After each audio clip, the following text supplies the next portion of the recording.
No programa de hoje eu converso com um mega arquiteto de Cianorte, pois é, você quer conhecer uma arquitetura muito bacana, uma pessoa extremamente antenada em trabalho social também e fez um escritório, ó, daqui é João Paulo Montes de Souza.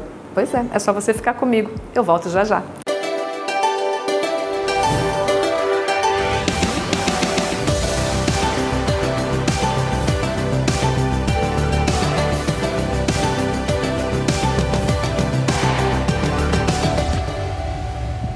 Falando da arquitetura do teu escritório, da empresa, que é Estúdio E. Isso.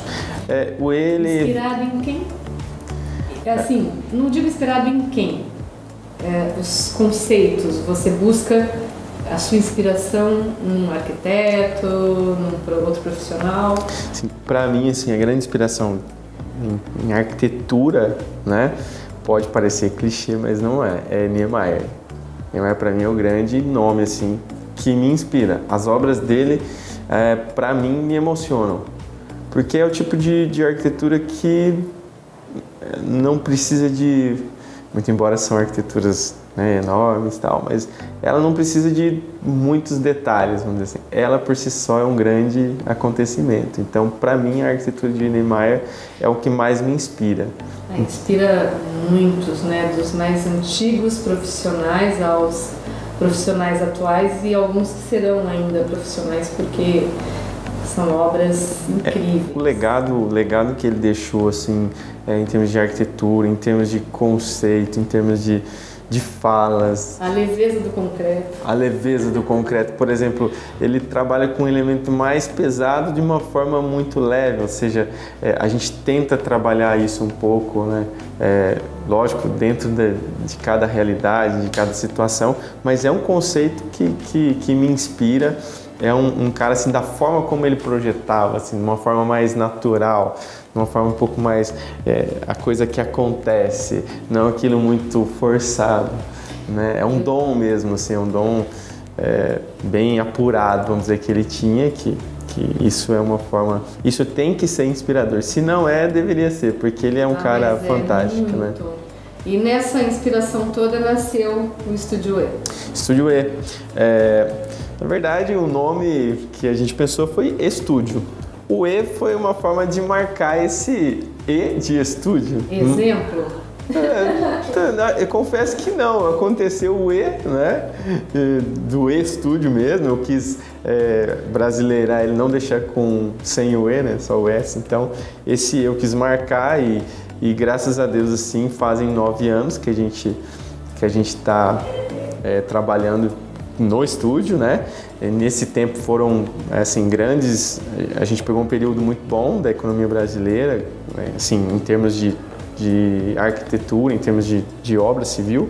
Então, a gente fez mais de 30 mil metros de obra residenciais e mais de 45 mil metros de obras comerciais, corporativas, industriais, coisas do tipo. Dentro do escritório a gente tem uma equipe que atende toda a parte de projetos complementares, projeto estrutural, hidráulico, elétrico. Tudo é realizado então aqui? Tudo sai daqui. Isso é um conforto para o cliente, porque assim, ele não precisa, né, vir para o escritório de arquitetura e depois ter que procurar um outro profissional. Outros complementares. E é interessante. Ajuda porque assim, sai um projeto mais compatibilizado, porque sai tudo dentro de um núcleo só. Então a coisa acontece de uma forma mais interessante E rápida, porque você consegue otimizar tempo, otimizar o trabalho, até nos programas que a gente usa hoje e por aí vai, né? Então é uma forma que a gente gosta bastante. E os elementos utilizados no estúdio, que você mais buscou, que tem identidade com... A gente tentou ter um conceito de um projeto no cubismo mesmo, né? A gente tem uma fachada toda com linhas retas bem definidas, né?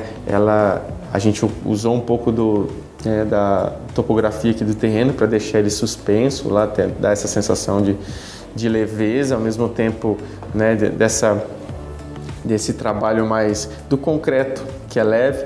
No entanto, que a gente fez uma textura na frente ali que foi bem interessante. A gente simplesmente é uma massa acrílica externa que a gente colocou uma coloração nela e aplicou.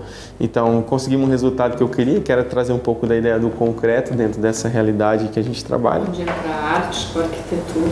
Exatamente, né? Que a gente tem esse trabalho. E, posteriormente, assim, a gente foi sempre tendo esse contexto, de tentar atender todo mundo aqui dentro do escritório. E aí tem uma questão assim, a gente procurou trabalhar o nosso escritório, um escritório que ele é aberto, ou seja, ele tem uma porta de vidro aberta, ou seja... Ele dá acessibilidade, isso. É gostoso. Essa questão assim, eu não tenho medo de entrar ali. Não, eu posso entrar ali, enfim, a gente conversar, bater papo, tomar um café e por aí a gente tentar atender o nosso cliente no que for necessário ali. Então, aí o conceito do escritório é esse.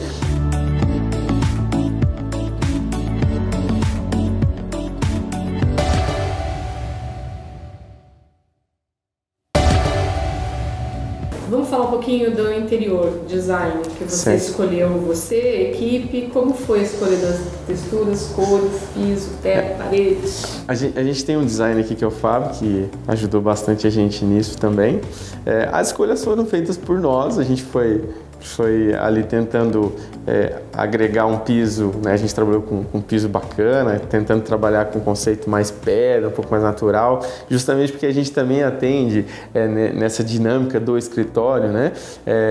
Muitas pessoas de obra, né? O mestre de obra, o pedreiro e tal. Então, de forma que ele também possa vir, então a gente escolheu um piso que não intimide ele de entrar num dia chuvoso, por exemplo. Psicologia. Isso é uma psicologia. Então a gente tentou trabalhar com isso. Um detalhe que eu gosto bastante é a minha mesa, que eu mesmo desenhei ela e os pés delas tem todo quase que um sentimental nela, porque foi eu mesmo que fiz, né? Então, mas isso é muito bacana, uma correlação interessante. Né? Depois... Que traz um pouco da ideia do industrial e tal. Peça assinada by arquiteto, né? Pois é. Todos os direitos autorais dessa mesa. Que estão de passagem. Então fala do material dela, já que a gente está falando de uma mesa específica criada por você. Sim, essa mesa ela é uma mesa em laca mesmo, né? Inclusive... agora, o que ainda não está concluída, tem uma peça em vidro, agora 10 milímetros que vem em cima. Ah, então ainda vem. Isso, vem outra base. Isso, outra base. Mas essa peça é uma peça laqueada num branco, que não tem um nome específico, mas não é um branco gelo, mas não é um branco neve, ele é um branco... Nem off-white... Talvez poderia ser. Ele não é o branco puro, né? Neve. Ele é algo assim.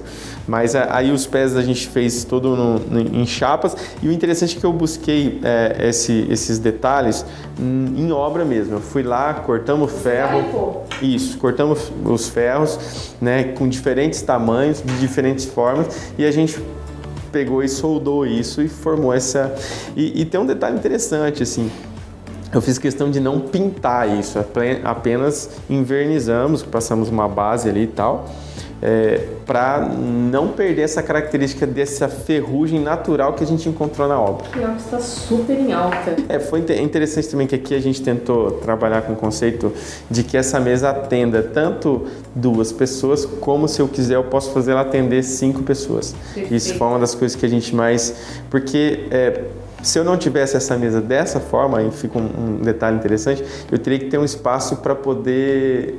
um espaço de reunião. Só para reunião. E aqui eu consigo tudo aqui, ou seja, aí entra naquilo que a gente falou tudo até agora, menos é mais, ou seja, num espaço só eu atendo uma pessoa, como eu posso atender 5 pessoas, 6 pessoas. Aí eu acho que entra uma máxima de menos é mais.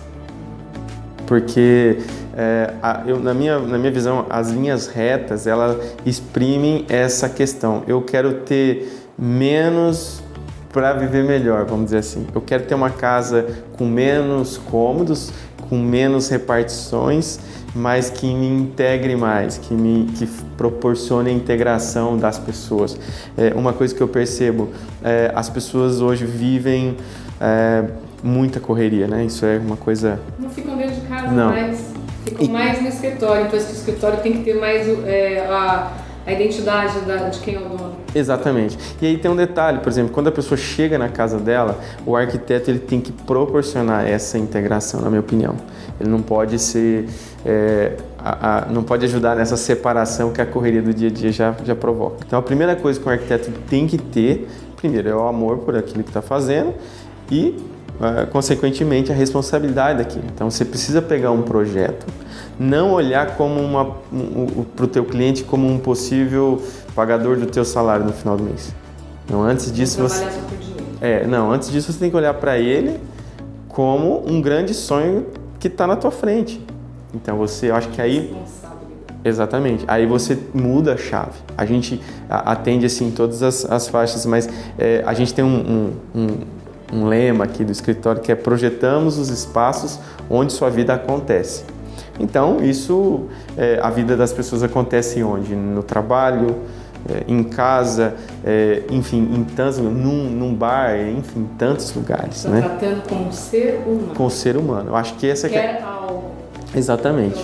Que é o sonho. Então, quando você pega esse sonho na mão, você tem que ter um cuidado, eu diria assim, extremo com ele, porque não é algo que você consegue simplesmente quebrar e mudar como se muda no computador. Não tem Ctrl+V, Ctrl+C. Não tem. É muito mais difícil. Quando você vai para a obra, a coisa muda de figura. Então, por isso que o projeto inicial, ou seja, quando está nessa fase ainda de layout, de planta baixa, eu sempre costumo dizer que aqui pode tudo, o papel aceita tudo. Paulo, me fala, de tantos trabalhos e projetos, o escritório está ligado com alguma causa social? Tá. Em Cianorte a gente tem a comunidade Betânia, que é uma comunidade que cuida de pessoas com dependência química, enfim, todo tipo de dependência, né?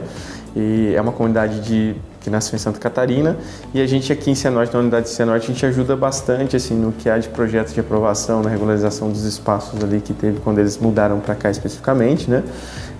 Tem um projeto de uma capela no espaço Mãe, que é lá em São João Batista, em Santa Catarina. A gente já tem esse projeto, né? Lá, ainda em fase de aprovação, tudo. Mas especificamente na comunidade Betânia, que a gente tem uma ligação em disponibilizar o nosso trabalho aqui para ajudar também de alguma forma.